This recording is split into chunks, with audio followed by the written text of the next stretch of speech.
சுமார் 10 ஆண்டுகளுக்கு முன்பு கர்நாடக நீதிமன்றத்தில் வழக்கறிஞர்கள் போராட்டம் ஒன்று நடக்குது. நீதிபதிகள், வழக்கறிஞர்கள், பொதுமக்கள் எல்லாரையும் நீதிமன்ற கட்டடத்துல இருந்து வெளியேற சொல்லி போராட்டக்காரங்க வலியுறுத்துறாங்க.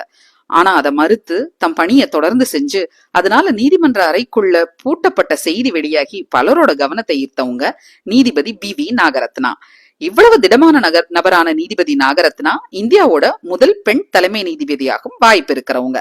தன்னோட பணிக்காலத்துல பல்வேறு முக்கியமான தீர்ப்புகளை வழங்கியவர் இவர். பரபரப்புக்காக செய்தி வெளியிடுற மின் ஊடகங்களை கண்டிச்சு அதை முறைப்படி நடத்துறதுக்கு வழிவகை செய்ய ஆணையிட்டவங்க.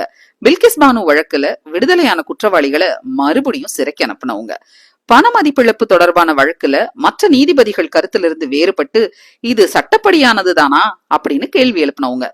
ஆளுநருடைய வேலை என்ன அப்படின்னு நீதிபதிகள் சொல்லும்படி நிலைமை ஆயிருச்சு அப்படின்னு ஒரு வழக்குல வருத்தம் தெரிவிச்சிருக்காங்க.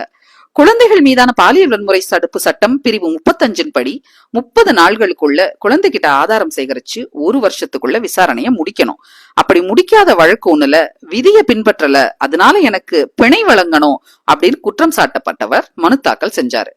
இந்த விதி பாதிக்கப்பட்டவருக்கு விரைந்து நீதி கிடைக்க ஏற்படுத்தப்பட்டது. குற்றம் சாட்டப்பட்டவர் சாதகமா பயன்படுத்துறதுக்கு இல்ல அப்படின்னு சொல்லி இந்த மாதிரி வழக்கு விசாரணைய விரைவில் முடிக்க தனிப்பிரிவை ஏற்படுத்தணும் அப்படின்னு அரசுக்கு வலியுறுத்தி இருக்கிறாரு. சட்ட விதிகளை அப்படியே வலியுறுத்தாம அதனுடைய நோக்கத்தை ஆராய்ந்து தீர்ப்புகள் வழங்குபவர் நாகரத்னா. முஸ்லிம் பெண்களுக்கும் ஜீவனாம்சம் பெற உரிமை இருக்கு அப்படிங்கிற வரலாற்று சிறப்புமிக்க தீர்ப்பை வழங்கி இருக்கிறாரு. தனியா வருவாய் இல்லாத ஹோம் மேக்கர் மனைவிக்கு அவர் கணவர் தன்னுடைய வருமானத்தை பகிர்ந்து அளிக்கணும் அப்படின்னு வலியுறுத்துற கருத்தை இந்த தீர்ப்புல பதிவு செஞ்சிருக்கிறாரு. டீலிமிட்டேஷன் எனப்படும் தொகுதி மறுவரையறை மக்கள் தொகை அடிப்படையில் நிகழ்ந்தால் இந்தியாவின் தென் மாநிலங்கள் பாதிக்கப்படும் அப்படின்னு சொல்லி இருக்கிறாரு. தலைமை நீதிபதி அப்படிங்கிற இலக்கை விட முக்கியமானது அதற்கான பயணம்ங்கிறது தான் இவரோட கொள்கை. நீதிபதி பி.வி. நாகரத்னா 2021ஆம் ஆண்டுல உச்ச நீதிமன்ற நீதிபதியானாங்க.